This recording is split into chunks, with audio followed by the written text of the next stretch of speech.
To add watermark in Pixelate, we have to do it manually for each photo.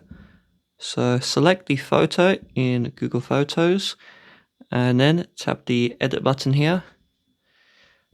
And then you're going to scroll all the way across until you see markup and just tap text. Now put the watermark.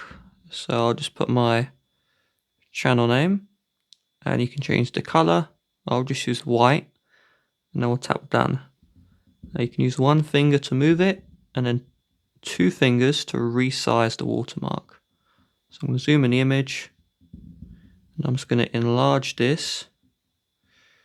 And so if I just move this across, it's a little bit glitchy, I must admit, but there we go. The watermark is now at the bottom left hand side and we'll tap done and then save copy.